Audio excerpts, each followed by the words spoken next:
Hello friends, this is Dr. Preeti Gupta welcoming you all in my third session of MRTP Act 1969. Today you are watching my third PPT video. Let's have a quick recap. Today our area of discussion is a quick recap of part 1 and part 2, remuneration and allowances of members, oath of official secrecy, features of MRTP Commission, powers of MRTP. A quick recap of part 1 and part 2. हम बहुत अच्छी तरह से पढ़ चुके हैं, समझ चुके हैं कि एमआरटीपी अधिनियम 1969 इस अधिनियम को औद्योगिक सुधारों के तहत भारत में लागू किया गया था और इसका उद्देश्य आर्थिक शक्ति के केंद्रीकरण को रोकना और एकाधिकार पर नियंत्रण रखना था। इसके अलावा अन्य उद्देश्य इसके जो थे वो प्रतिबंधात्मक और अनुचित व्यापार व्यवहार की रोकथाम करना था। We all know very well कि ये एक्ट रिपील हो चुका है और इसकी जगह रिप्लेस हो चुका है कॉम्पिटिशन एक्ट 2002। मैं एक बार फिर से आपको याद दिला दूं कि ये एक्ट करंट स्टैंडिंग इसकी ये है कि ये एक्ट रिपील हो चुका है, ये अब लागू नहीं है, फोर्स में नहीं है और इसकी जगह कॉम्पिटिशन एक्ट 2002 आ चुका है। इसमें कुछ सुधार भी हुए हैं 1991 में, जो ये एक्ट 1969 में बना था और ये 1 जून 1970 1 जून 1970 से समस्त भारत पर लागू था, जम्मू और कश्मीर राज्य को छोड़कर। और उसके बाद इसमें कुछ सुधार 1991 में 1991 में किए गए थे और उसके बाद एक नया एक्ट ले आया गया जिसका नाम कॉम्पिटिशन एक्ट 2002 है। और मैं फिर से दोबारा समझा दूं आपको कि कंपटीशन एक्ट जिसका नाम कंपटीशन एक्ट 2000 है वो लाया गया और ये अब लागू नहीं है।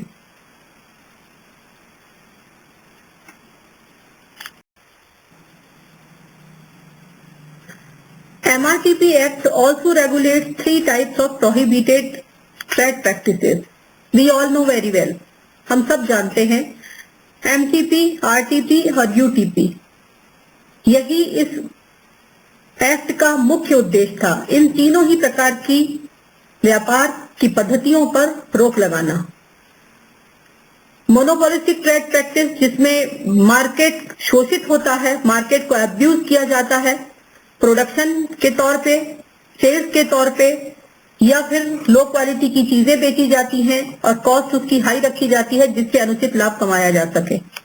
इसी तरह अनफेयर ट्रेड प्रैक्टिसेस, अनुचित व्यापार व्यवहार में किसी भी वस्तु के लिए फाल्स रिप्रेजेंटेशन किया जाता है और किसी भी सेवा के लिए फाल्स रिप्रेजेंटेशन किया जाता है, मतलब मिथ्या वर्णन किया जाता है, झूठ बोला जाता है। बोगस एडवर्टाइजमेंट्स होते हैं, झूठे एडवर्टाइजमेंट्स होते हैं, वो क्वालिटी उस वस्तु की नहीं होती जो उसमें दिखाई जाती है और कंज्यूमर्स को मिसलीड किया जाता है। Block restrictive trade practice, restrictive trade practice प्रतिबंधात्मक व्यापार व्यवहार है जिसमें पूंजी के फ्लो को रोका जाता है या रोकने की कोशिश की जाती है और कंपटीशन को प्रोहिबिट किया जाता है, कंपटीशन को कम किया जाता है, कंपटीशन को लेसन किया जाता है, कंपटीशन को बढ़ने नहीं दिया जाता ताकि प्रतियोगिता सीमित रहे और उसका लाभ लेकर के अनुचित लाभ कमाया जा सके। तो ये 3 चीजें बहुत महत्वपूर्ण हैं जिनको हम आगे फिर एक बार विस्तार से पढ़ेंगे कि एमटीपी में, आरटीपी में और यूटीपी में किस किस प्रकार से वैधानिक व्यवस्थाएं हैं और किस प्रकार की सजाओं का प्रावधान है, किस प्रकार के दंड का प्रावधान है। इन तीनों ही चीजों को बहुत विस्तार से हम फिर दोबारा समझेंगे आगे जाकर के। Remuneration and allowances of members, अर्थात जो मेंबर्स होते हैं आयोग के, उनके भत्ते और उनका पारिश्रमिक, उसके नियम क्या है।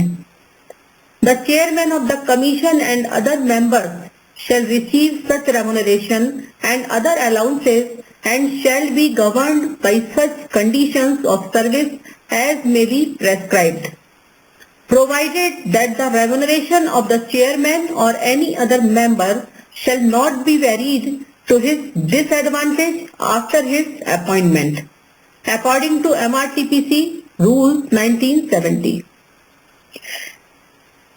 कहने का मतलब ये है कि आयोग के सभापति तथा सदस्य, जो भी सदस्य हैं, चाहे वो चेयरमैन हो, चाहे वो डीजी हो, चाहे वो उसके सदस्य हो, सभी का वेतन, निर्धारित वेतन और भत्ते ही उनको प्राप्त होंगे।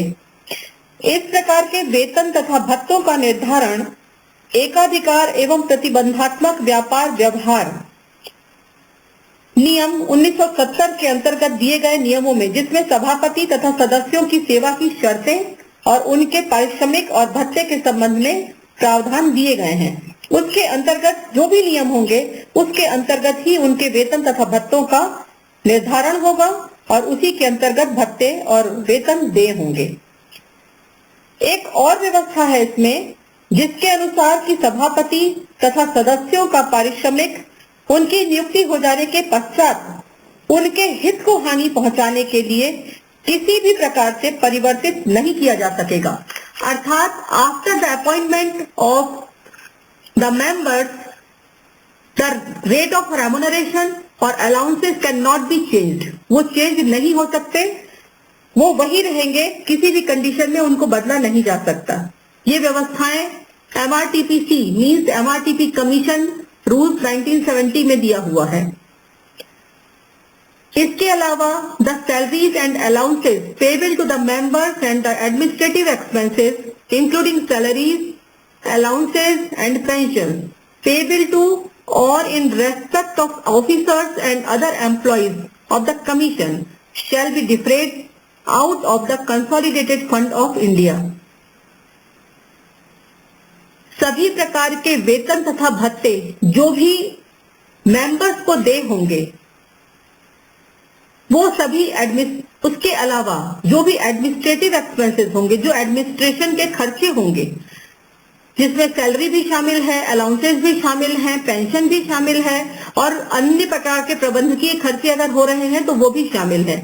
वो सारे के सारे खर्चे जो भी एम्प्लॉइज के ऊपर या ऑफिसर्स के ऊपर या अपने मेंबर्स के ऊपर ये आयोग खर्च करेगा, मींस MRTP कमीशन खर्च करेगा, वो सभी खर्चे कंसोलिडेटेड फंड ऑफ इंडिया मतलब भारत का समेकित कोष जो भी है उसमें से डिफरेड होंगे। डिफरेड होंगे का अर्थ होता है कि उसमें से चुकाए जाएंगे, उसमें से अदा किए जाएंगे। अब हम समझेंगे कि किस तरह से शपथ दिलाई जाती है MRTPC के सदस्यों को। Oath of official secrecy. The chairman of the commission and every other member shall before entering upon his office make and subscribe to an oath of office and of secrecy in such form, in such manner and before Chief Justice of India as may be prescribed. This is called oath of official secrecy. प्रत्येक सदस्य, इस आयोग का सभापति और प्रत्येक सदस्य अपनी नियुक्ति होने पर कार्य ग्रहण करने से पूर्व भारत के मुख्य न्यायाधीश के सम्मुख गोपनीयता अर्थात आधिकारिक गोपनीयता मतलब ऑफिशियल सीक्रेसी, आधिकारिक गोपनीयता को बनाए रखने की शपथ लेते हैं और ये शपथ लेनी उनको आवश्यक है, अनिवार्य है। और इसी प्रकार से सदस्य भी कार्यभार ग्रहण करने से पूर्व इस प्रकार की शपथ आयोग के सभापति के सम्मुख लेते हैं। अर्थात मैं फिर से आपको एक बार समझा देती हूँ इस बात को कि नियुक्ति पर कार्य ग्रहण करने से पहले आयोग के सभापति को भारत के मुख्य न्यायाधीश के सम्मुख आधिकारिक गोपनीयता ऑफिशियल सीक्रेसी को बनाए रखने की शपथ लेनी होती है और इसी प्रकार से प्रत्येक सदस्य को कार्यभार ग्रहण करने से पूर्व इस प्रकार की शपथ आयोग के सभापति के सम्मुख लेना आवश्यक होता है।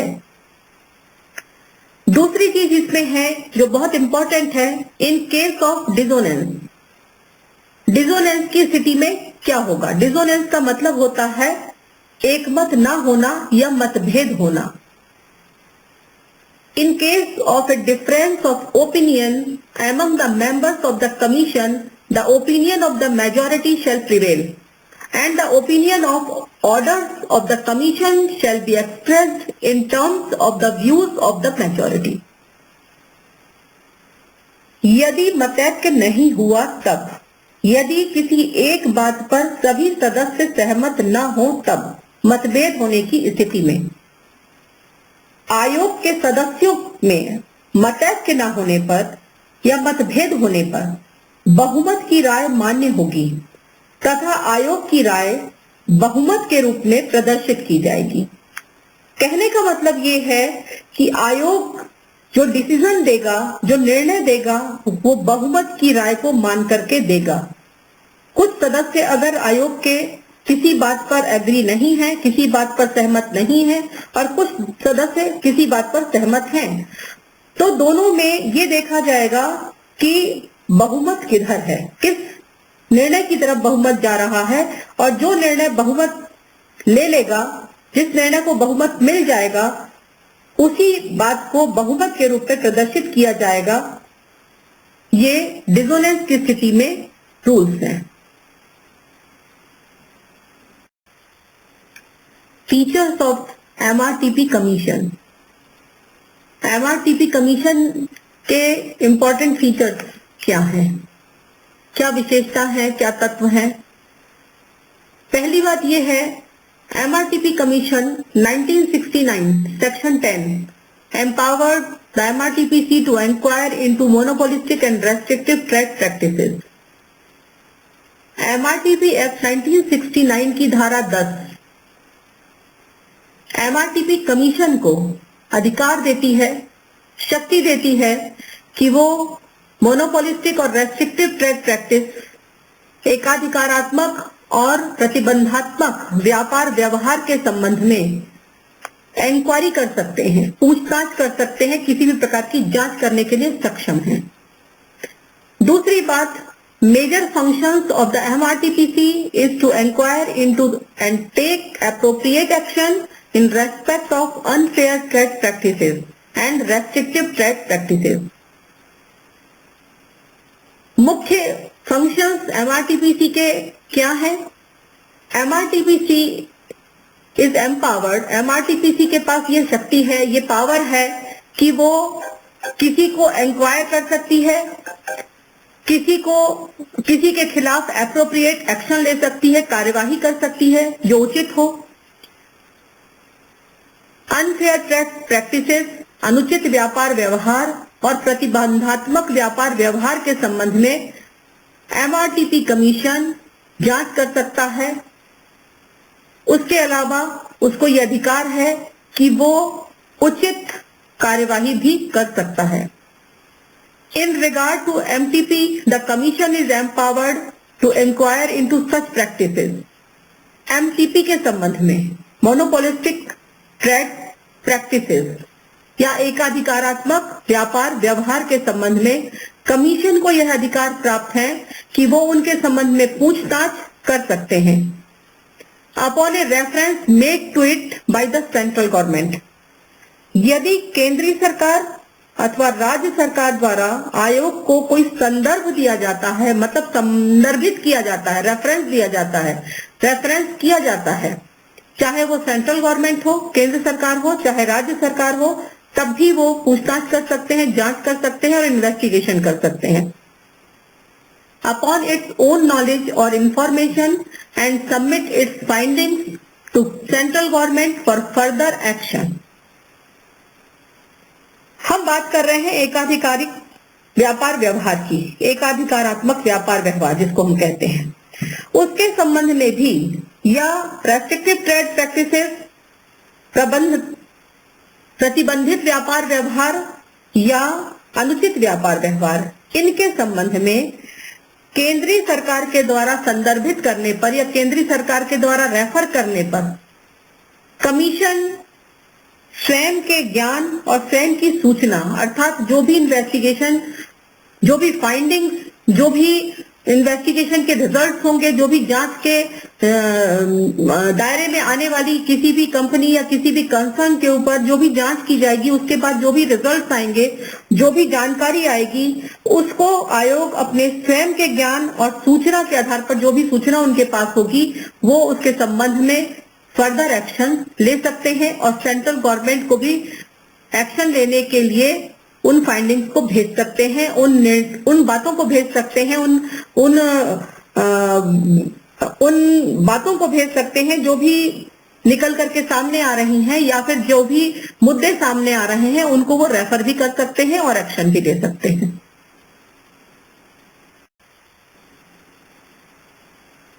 Powers of the commission means powers of MRTP Commission.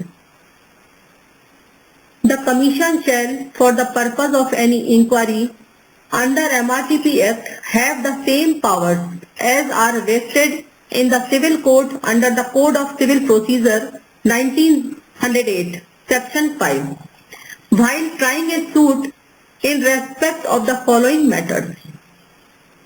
Commission को इस अधिनियम के अंतर्गत किसी भी जांच के उद्देश्य से इस आयोग को, जो एमआरटीपी आयोग होता है, उसको वही अधिकार प्राप्त होंगे जो कि कोड ऑफ सिविल प्रोसीजर 1908, नागरिक या सिविल प्रक्रिया संहिता 1908 के अंतर्गत दीवानी न्यायालयों को प्राप्त होते हैं। ये बात मैं पहले भी आप लोगों को बता चुकी हूं कि इनके इक्विवेलेंट इस आयोग को कोड ऑफ सिविल प्रोसीजर 1908 के अंतर्गत दीवानी न्यायालयों को जिस प्रकार के अधिकार प्राप्त होते हैं, सेम अधिकार, बिल्कुल उसके इक्विवेलेंट, उसके बराबरी के अधिकार इस आयोग को भी होते हैं कुछ मामलों से के संबंध में। और उन मामलों के संबंध में न्यायिक कार्यवाही करने के लिए जो अधिकार इनको प्राप्त होते हैं, एमआरटीपीसी को प्राप्त होते हैं, वो कौन कौन से अधिकार हैं, अब हम इनको समझेंगे। The summoning and enforcing the attendance of any witness and examining him on oath. किसी भी साक्षी को, साक्षी मतलब विटनेस, गवाह, किसी भी साक्षी को सम्मन करना अर्थात सम्मन पर बुलाना और उपस्थिति के लिए बाध्य करना तथा शपथ दिलाकर परीक्षण करना, ये इसका पहला अधिकार है। The discovery and production of any document or other material object productible as evidence. किसी भी दस्तावेज अथवा अन्य महत्वपूर्ण वस्तु जो साक्ष्य के रूप में हो अर्थात एविडेंस के रूप में हो, प्रस्तुत किए जाने योग्य है तो उसका अन्वेषण कराना तथा उसको प्रस्तुत करना। मैं इस बात को फिर से आपको समझा दूं, कोई भी दस्तावेज, कोई भी आधिकारिक दस्तावेज तथा अन्य कोई भी महत्वपूर्ण वस्तु जो एविडेंस के रूप में या साक्ष्य के रूप में प्रस्तुत किए जाने के योग्य है, उसका अन्वेषण कराना और उसको प्रस्तुत करना, ये एमआरटीपी कमीशन का अधिकार है। The reception of evidence on affidavits, शपथ पत्र पर साक्ष्य प्राप्त करना अर्थात एफिडेविट बनवा करके, एफिडेविट आप सब जानते हैं, शपथ पत्र पर साक्ष्य प्राप्त करना या गवाही प्राप्त करना, ये भी कमीशन का अधिकार है। The requisition of any public record from any court of office, requisition का मतलब है मांग करना। किसी भी कार्यालय अथवा न्यायालय में सार्वजनिक अभिलेख, पब्लिक रिकॉर्ड्स की मांग करना एमआरटीपीसी का अधिकार है, अर्थात एमआरटीपीसी किसी भी कार्यालय अथवा न्यायालय में सार्वजनिक अभिलेख, पब्लिक रिकॉर्ड्स की मांग कर सकती है। The issuing of any commission for the examination of witnesses, किसी भी साक्षी का परीक्षण करने के लिए, अर्थात किसी भी गवाह का परीक्षण करने के लिए किसी कमीशन का निर्गमन करना, किसी कमीशन को इशू करना, किसी कमीशन के सुपुर्द करना, ये भी अधिकार एमआरटीपीसी का है, इस कमीशन का है।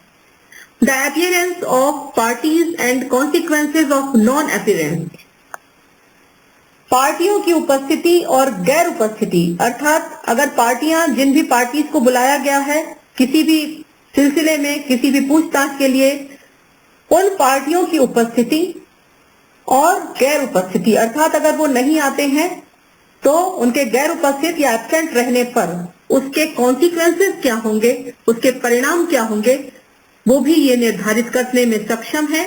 और एमआरटीपी कमीशन, जैसा कि पहले से हम आपको बताते आ रहे हैं और इसमें फिर से एक बार आपको कोट कर रहे हैं इस बात को कि civil code under the code of civil procedure 1908 section 5 उनको अधिकार देता है कि उनको नागरिक या सिविल प्रक्रिया संहिता 1908 के बराबरी के सभी अधिकार प्राप्त हैं।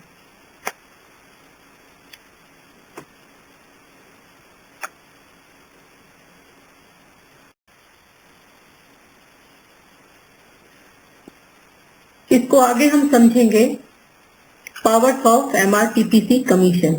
एमआरटीपीसी means MRTP commission. Any proceedings before the commission shall be deemed to be judicial proceedings within the meaning of section 193 and 228 of the Indian Penal Code 1960, section 45, and the commission shall be deemed to be a civil court for the purpose of section 195 and the Code of Criminal Procedure 1973, section 2. ये क्या है, आप इसको समझिए। आयोग के सामने, MRTP commission के सामने कोई भी कार्यवाही जो भारतीय दंड संहिता 1960 की धारा 193 और 228 के आशय के लिए एक न्यायिक कार्यवाही मानी जाएगी तथा क्रिमिनल प्रोसीजर कोड की धारा 195 के लिए आयोग को एक दीवानी न्यायालय माना जाएगा। Deemed to be a civil court, अर्थात दीवानी न्यायालय माना जाएगा, चाहे वो क्रिमिनल केस क्यों ना हो। क्रिमिनल प्रोसीजर कोड के अंतर्गत भी धारा 195 इस बात को बताती है कि एमआरटीपीसी आयोग को एक दीवानी न्यायालय माना जाएगा, सिविल कोर्ट माना जाएगा। और इंडियन पीनल कोड 1860 की सेक्शन 193 और 228 के आशय के लिए न्यायिक कार्यवाही करने का अधिकार उनको होगा। किस किस प्रकार का अधिकार उनको होगा, अब हम इसको देखेंगे। तीसरी बात है आयोग के किसी व्यक्ति से निम्न की मांग करने का अधिकार। The commission shall have power to require any person, कहने का मतलब फिर से इसको समझिए। The commission shall have power to require any person, आयोग किसी भी व्यक्ति से निम्न की मांग कर सकता। किस किस चीज की मांग कर सकता है? To produce before and allowed to be examined and kept by an officer of the commission specified in this behalf such books, accounts और other documents in the custody और under the control of person so required as may be specified or described in the requisition, being documents relating to any trade practice, the examination of which may be required for the purpose of this act.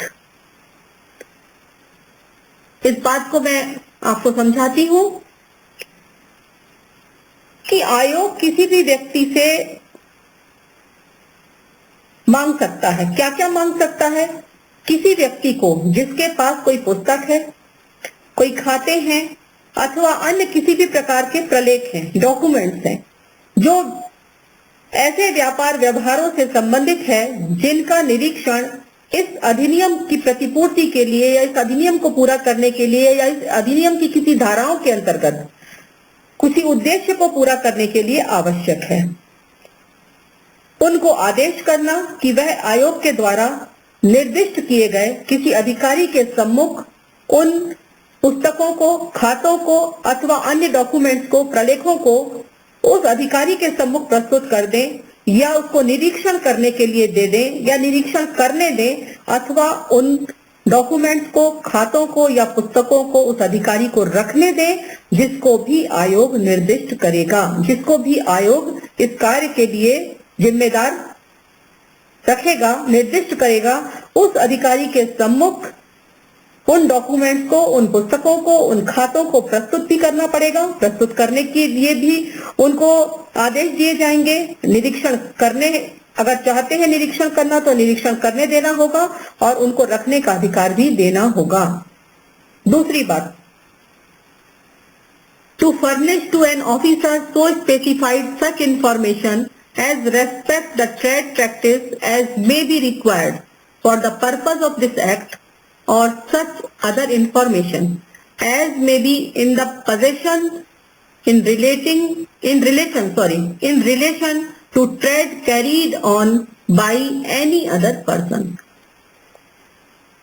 किसी व्यक्ति को आदेश देने का अधिकार, किसी व्यक्ति को आदेश देना किसके पास व्यवहार के संबंध में इस प्रकार का व्यापार व्यवहार जो इस अधिनियम के अंतर्गत आता है के संबंध में कोई सूचना है कि वह आयोग द्वारा निर्दिष्ट अधिकारी को सूचना प्रदान करे जो इस अधिनियम के उद्देश्यों के लिए आवश्यक है, तथा ऐसी सूचना प्रदान करने का भी आदेश दिया जा सकता है जो किसी अन्य द्वारा चलाए जा रहे व्यापार के संबंध में उसके पास है। अर्थात किसी भी व्यक्ति को ये आयोग इस बात का आदेश दे सकता है कि किसी भी प्रकार का व्यापार व्यवहार जिसके संबंध में उसके पास कोई सूचना है या आयोग के द्वारा निर्दिष्ट अधिकारी को वह उस सूचना को प्रदान करे जिससे कि अधिनियम के उद्देश्यों की पूर्ति हो सके या जो अधिनियम के उद्देश्यों को पूरा करने के लिए आवश्यक है, तथा इस प्रकार की सूचना प्रदान करने का भी आदेश दिया जा सकता है जो किसी अन्य व्यापार से संबंधित है। अर्थात व्यापार कोई अन्य व्यक्ति चला रहा है लेकिन कोई सूचना उस व्यापार के संबंध में किसी दूसरे व्यक्ति के पास है तो उस व्यक्ति को भी आदेश दिया जा सकता है कि जिस व्यापार के संबंध में उसके पास सूचनाएं हैं उन सूचनाओं को वो उस निर्दिष्ट अधिकारी को प्रदान करे या उन सूचनाओं को निर्दिष्ट अधिकारी को दे।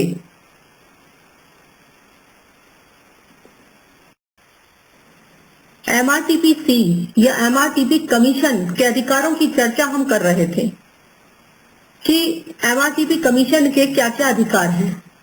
उसी में आगे दूसरा अधिकार ये है कि for the purpose of enforcing the attendance of witnesses the local limits of the commission जुडिक्शन shall be the limits of the territory of India. कहने का तात्पर्य ये है कि किसी भी साक्षी को, साक्षी का मतलब गवाह से है, विटनेस से है, किसी भी साक्षी की उपस्थिति को क्रियान्वित करने के लिए या कार्यान्वित करने के लिए या क्रियान्वयन करने के लिए आयोग के क्षेत्राधिकार की या जुडिक्शन की, न्यायिक क्षेत्राधिकार की जो सीमा होगी वो स्थानीय सीमाएं होंगी, भारत की सीमाएं मानी जाएंगी। अर्थात टेरिटरी ऑफ इंडिया, भारत की सीमा, भारत की सीमाएं ही एनफोर्सेबल में ही ये एनफोर्सेबल होगा जो भी साक्षी गवाही के लिए रखे जाएंगे या जिनकी उपस्थिति सुनिश्चित की जाएगी। दूसरी बात है, where during any inquiry under this act the commission has any grounds to believe that any books or papers of or relating to any undertaking in relation to which such inquiry is being made or which the owner of such undertaking may be required to produce in such inquiry are being or may be destroyed, mutilated, altered, falsified or secreted. It may by the written order authorize any officer of the commission to exercise the same powers of entry, search and seizure in relation to the undertaking of the books of papers aforesaid as may be exercised by the Director General (DG) while holding a preliminary investigation under Section 11। इसका अर्थ मैं आपको समझा दूं कि किसी भी व्यक्ति को ये आयोग इस अधिनियम के अंतर्गत किसी भी व्यक्ति को जांच के समय, इन्वेस्टिगेशन के समय, अगर आयोग को इस बात का विश्वास है कि जिस उपक्रम की जांच चल रही है, जिस अंडरटेकिंग की जांच चल रही है, उससे संबंधित कोई पुस्तक, कोई कागज, कोई बही, कोई खाते, कोई डॉक्यूमेंट ऐसे हैं जिन्हें उपक्रम के मालिक को उसकी जांच के हेतु, जांच के लिए प्रस्तुत करने का आदेश दिया जा सकता है। अर्थात कोई भी ऐसी पुस्तकें, ऐसे कागज, ऐसे डॉक्यूमेंट जो भी उस उपक्रम से संबंधित है, जिसके बारे में कि आयोग ये समझता है कि उनका दिखाया जाना, प्रस्तुत करना उस जांच के लिए जरूरी है, वो उस उपक्रम के मालिक को उस जांच में प्रस्तुत करने का आदेश दे सकते हैं कि जांच के दौरान उन पुस्तकों की, कागजों की अथवा डॉक्यूमेंट्स को प्रस्तुत किया जाए। ऐसे कागज अथवा पुस्तक को नष्ट किया जा सकता है, क्योंकि अगर आयोग ये समझता है कि प्रस्तुत भी करना पड़ेगा और ऐसे में उनको जमा भी करना पड़ेगा, कि अगर आयोग को ये विश्वास है या आयोग को ऐसा लगता है कि ऐसे डॉक्यूमेंट को नष्ट किया जा सकता है, विकृत किया जा सकता है, परिवर्तित किया जा सकता है, तो आयोग अपने किसी भी अधिकारी को लिखित आदेश के द्वारा ये अधिकृत कर सकता है, ऑथोराइज कर सकता है कि वह उपक्रम में प्रवेश करे, उपक्रम में जाकर के तलाशी ले, जब्ती करे, मतलब उन डॉक्यूमेंट्स को जब्त कर ले, अथवा पुस्तकों अथवा कागजों के संबंध में उन्हीं अधिकारों का प्रयोग करे जैसे कि महानिदेशक द्वारा या डीजी, जिसको हम कहते हैं डायरेक्टर जनरल के द्वारा धारा 11 में, सेक्शन 11 में प्रारंभिक जांच के संबंध में किया जाता है। कहने का अर्थ ये है कि जिस व्यक्ति को ये आयोग अधिकृत करेगा उसके पास होल पावर्स होंगी, सारी की सारी पावर्स होंगी, सारी की सारी शक्तियां होंगी, उतनी ही शक्तियां होंगी जितनी कि महानिदेशक या डायरेक्टर जनरल के पास होती हैं। किसी भी फर्म में, किसी भी उपक्रम में, किसी भी अंडरटेकिंग में जाकर के वो तलाशी ले सकता है, जब्त कर सकता है और पुस्तकों अथवा कागजों के संबंध में उसी प्रकार के अधिकारों का प्रयोग कर सकता है जितने की पावर्स एक महानिदेशक या डीजी के पास होते हैं। ऐसा सेक्शन 11 में प्रावधान है। That's all my friends। इसके बाद कमीशन, MRTP कमीशन के बारे में कुछ इंफॉर्मेशन इस वीडियो में नहीं है, उसकी जानकारी और उसके बारे में अध्ययन हम अगले वीडियो में करेंगे, अपने 4th सेशन में करेंगे। Thanks a lot.